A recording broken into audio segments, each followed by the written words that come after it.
Hi everyone, welcome to this reading. I have my crystal ball off to the side, so I will be scrying throughout this message.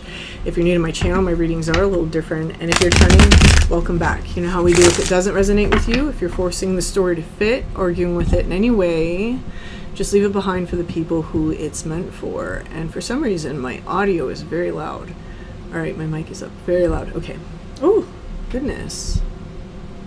I don't know when that got knocked. Okay. So, if you're interested in subliminals, if you're interested in meditations or overnight affirmations, definitely check out the link in the description box below.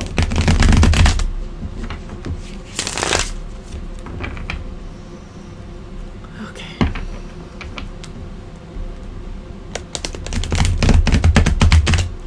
Also, if you guys haven't checked out Rediscovering April, definitely navigate over to her channel. I'll have her link down in the description box as well. I'm going to plug her one more time. I love that girl. I just love that girl. So go check her out. All right. Taking a step aside.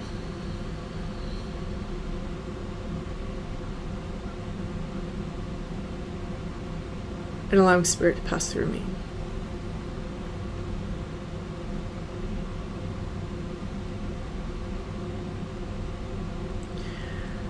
Opening up to receive information.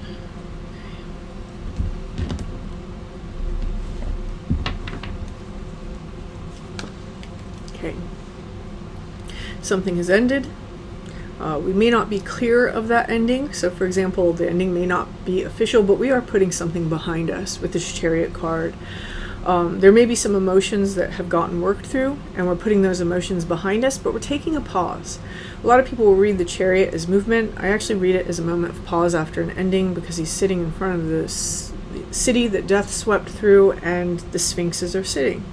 And he's trying to figure things out. He's trying to balance something. So whoever this message is for, you're in a period of recalibrating something or getting your footing or taking a breath after accepting an ending and after accepting the emotions of that ending. Okay, yeah. High Priestess confirms this. High Priestess is about taking a step back and just observing. When the High Priestess shows up, it really indicates that there's a moment where we're understanding that we're sitting in the presence of something that might be divinely orchestrated, right? So one of the reasons why is because she's holding the scroll that says Torah. And anytime the Torah or tarot or anything like that shows up inside of the major arcana, it's really a throwback to the idea of Hathor, so Ator, and the wordplay that takes place there. Here it's written in a particular way that's talking about the law, divine timing, divine justice, divine, fill in the blanks, right? So there's something here that's happening currently inside of somebody's life that was always going to happen, and we may recognize that. We may understand that the situation that we left behind wasn't sustainable long term. Fate is at play, right? Destiny is at play. I don't know what the difference is between fate and destiny. Someone who's a better English speaker than me needs to explain that to me in the description. But there is this sense here of, it's that, some of you will get this, right? When you have that experience where you're meditating or you're coming into the presence of an energy that's so encompassing and so big that you're just in awe. This is the energy that someone should feel for this current experience that's taking place, because this is where lives change right here. So whoever's message this is, you'll recognize it as we go along, especially if the Chariot card just resonated with you. You're in the presence of something greater than yourself, and it's enacting by the situations that are taking place inside of your life. Things are coming together, things are leaving, things are changing, things are shifting. There's a lot of layers behind this, and it may be happening very slowly. For some of you, what started it may have been health related with the Knight of Pentacles. It may have been home related with the Pentacle, right? The Pentacle is anything physical. It's anything. It's our bodies. It's our homes. It's our jobs, right? It may have a lot to do with this. It's the things that we manifest for ourselves in our 3D.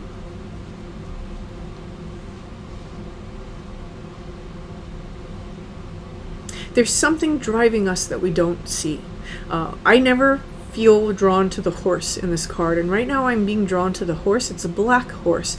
It's really speaking to me about the movement, the slow movement of that subconscious operator that some of you have heard me call the architect. And sometimes I call it the observer, right? They're a little different, but I use them interchangeably sometimes. And it's like the slow movement. It's moving at a very slow pace because it understands what we can handle and what we can't handle.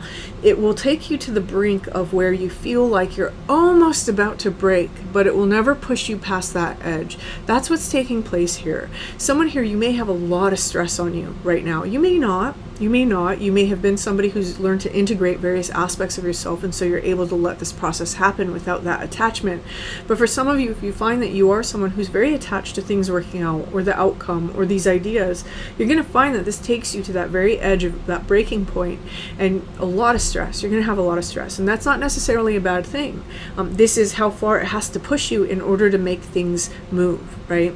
So there seems to be some sort of options or some sort of choices that we're going to have to make coming up soon. Maybe you've already had to make them. And one of the things that we're going to have to choose is, what are we fighting for, right? What are we fighting for? When the Seven of Wands shows up, this is someone who's standing their ground. They've picked their battle, they're defending it. It's really the, if you go through the story of the Wands, it's the explorer who's gone to a new land. He sets up his home, he has success, and then he finds that he has to fight for this land consistently. Eventually, he loses that land, right? However, at first, he's fighting for this land because it becomes important to him. It's like something new in his life that has become extremely important for him. Some of you may have something new in your life that's very important to you. One of the things about this person, I'm seeing that they're straddling two continents, right? They're straddling two lands here, and they're fighting for both, but only one is supporting them. It's very important in this time, as we're sitting in this transitionary phase, as we're sitting there and we're kind of like getting our ducks in a row or trying to take that breather, that as this change is happening, we really get firm inside of our mind what is important, right? What is it that society says important, or that we've been conditioned to think is important? And then what's genuinely important to us, right? What is genuinely important to you? Someone here, you are waiting on something. You may be waiting on something related to finances or anything pentacle related. Usually pentacles is finances, but you might be waiting to see what happens, what develops, what grows. Okay, and then we have Judgment here. Whatever it is that you're waiting on, you will actually hear about it, and I feel that you will hear something positive about it eventually. It may take some time, so be aware of that. It may take some time. Now, the other thing that's coming around with the Judgment card is you may have some sort of offer, some sort of new beginning that has taken 7 years to come back. So 7, because that's the number on the Seven of Pentacles, and Judgment is that resurrection, right? So some of you may be experiencing some of that. It may be related to someone that is very high priestess in nature. So I just want to put that out there, maybe even a Pisces. But there is this energy here that we may be reviewing things. We may be reviewing our finances. We may be reviewing our life strategy. I do feel that for some of you, this is going to be reviewing the way that you invest in your spirituality, the way that you invest your time and your creativity. So really coming to the center of what's important. That's really the central message. Whoever this message is for, this collective, that seems to be the focus right now, is really figuring out what it is that you want, getting clear on what you want, and understanding which battles you should fight, right? Okay, one of the fears that I see that somebody has, this is in the energy that's even causing us to have to go through this, is an energy of lack. So we may be really in a roundabout way, or some of you may be attacking it directly, this energy of lack, right? I'm worried that the shoe's going to drop. I'm worried that I'm not going to have enough. I'm worried that I'm going to be homeless, which is a very real worry. I know that a lot of us here on this channel, we've suffered from being homeless, right? We've lost everything at some point. And with this energy, one of the things that happens is that the more that we hold on to this, the fact that this happened, the more likely it is to happen again, right? The more likely it is that we will lose the very things that we're trying to call in. And so this does seem to be something that is coming up for review right now, and it is changing, but it's happening very slowly.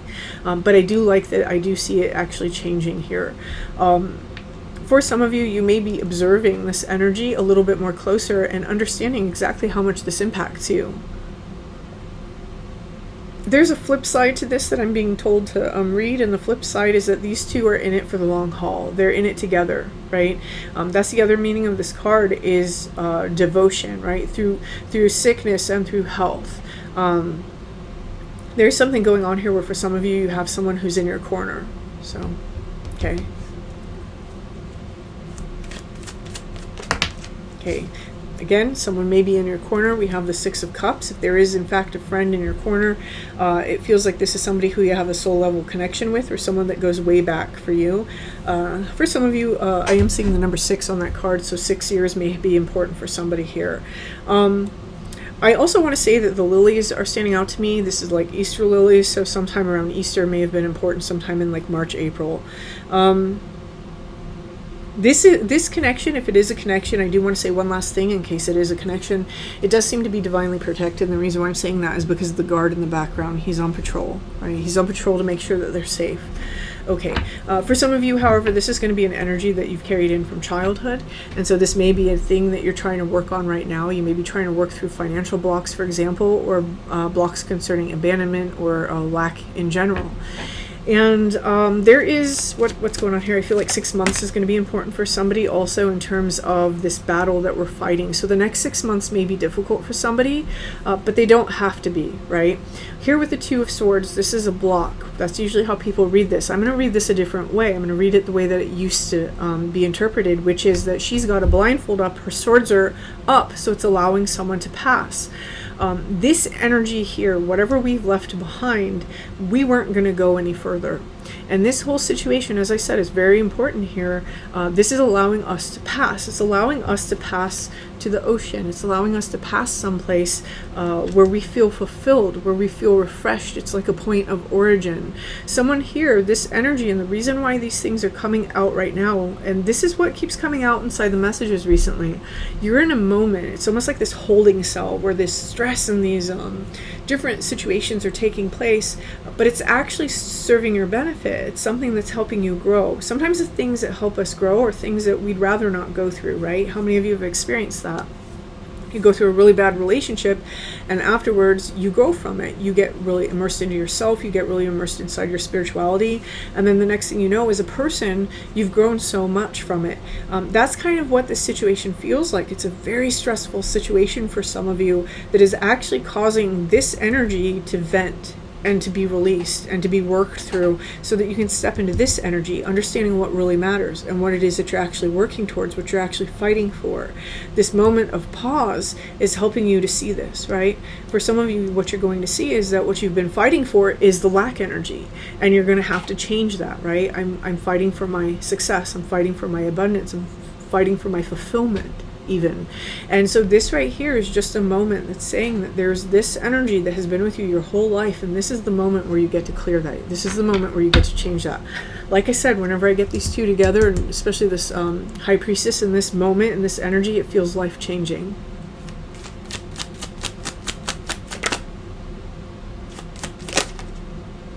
I'm hearing this one? Okay. Yeah, this is energy that's trying to heal. We have the Four Swords. Four Swords is about that timeout, but it's also about healing. Okay, yep. Healing what you are bound to. So when we look at this card, we have the Devil, and the Devil represents Saturn. It represents our karma. You'll hear me say it over and over on this channel. When I'm talking about karma, I'm talking about the karma that we have with ourselves, right? It's the energies inside of ourselves that have to be healed so that our relationships and everything outside of us can flow. And there are self issues here. This is what lack is, right? A lack of confidence, a lack of love in ourselves, a lack of believing in ourselves, a lack of worthiness. This is what makes us feel like, I can't have this. I can't have this. This isn't going to work out. That's not going to work out. It all comes back to this center of I don't deserve something in some way, or it will never happen for me, right? And so this is what's being changed for somebody, is this energy, this Saturnine energy. You may be finding that you're moving out of negative mindsets into more positive mindsets, which naturally happens as you really learn to love yourself. So with this energy, there's something that's standing out to me, and it's the fire. This is a period of fire that is going to change the soil and the internal soil that you're operating on so that you can reach this sort of abundant energy. This is what the Seven of Pentacles is talking about as well. Okay, let's see.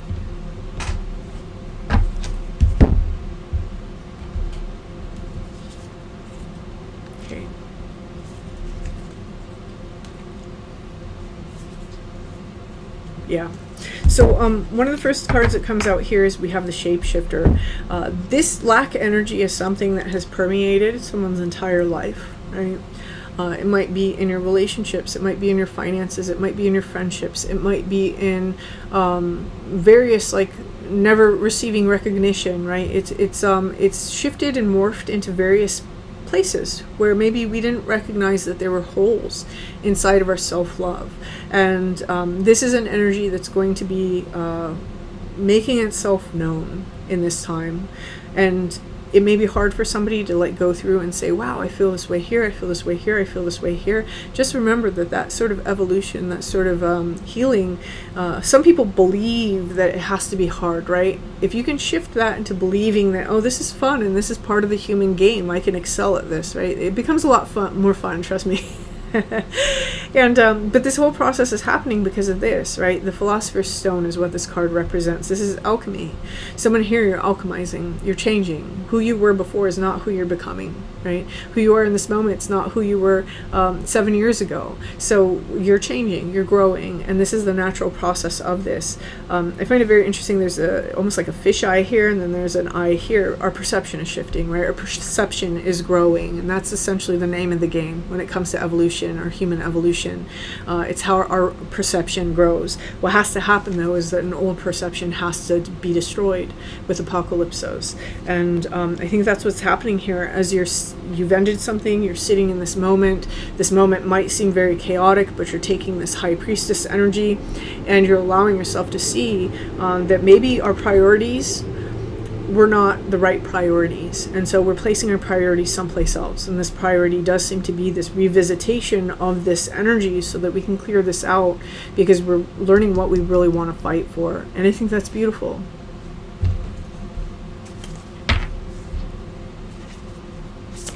Ooh, there we go, very, very quick. And the Amorist. For someone here, you're learning that it's all about love. It's all about your own enjoyment, your pleasure, your love, right? There's this feeling here of, this always makes me think of like this koi pond, that this beautiful like